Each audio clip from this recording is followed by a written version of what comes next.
Too many possessions. Small-time crook Harry Doyle describes to a priest the events which have led to his current spell of lengthy imprisonment. As you listen to the story, try to identify where the author has used apostrophes to indicate missing letters.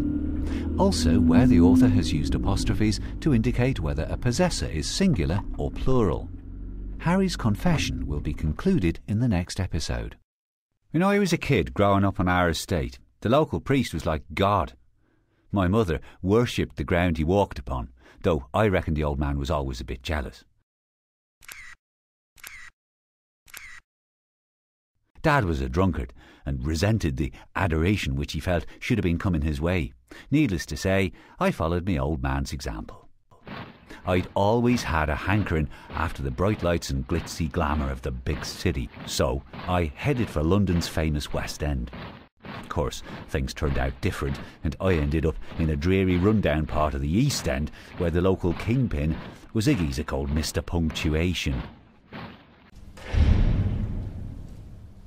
Fancied himself as being a cut above the rest, but he was just another little Hitler, dictating his orders, even down to the humble apostrophe.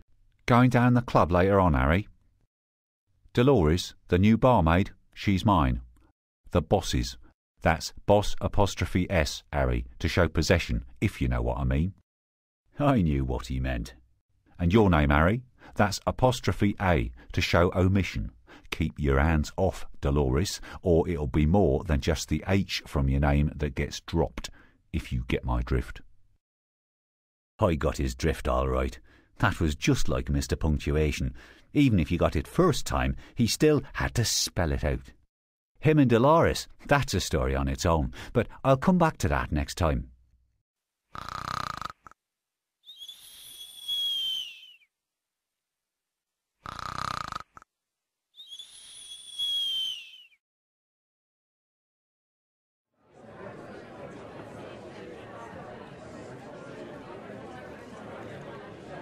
One day, he says to me, out of the blue, "Too many possessions is bad for the soul."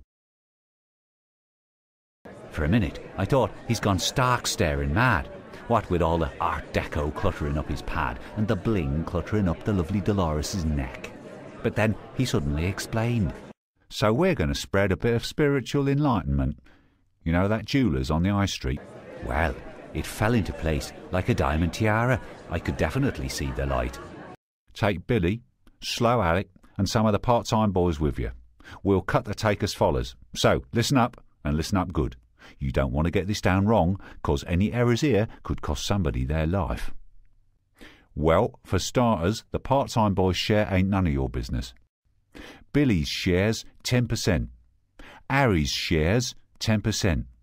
Slow Alex's shares, 5%.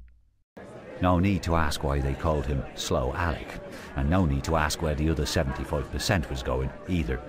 I didn't hold out much hope for the part-time boys. And Harry, when you're done, come straight back here. I've got another little job for you, and it's got to be done tonight." He looked darkly at a photograph of Dolores, and then showed me the way to the door. God help me, Father. I wish I'd kept walking. To be continued.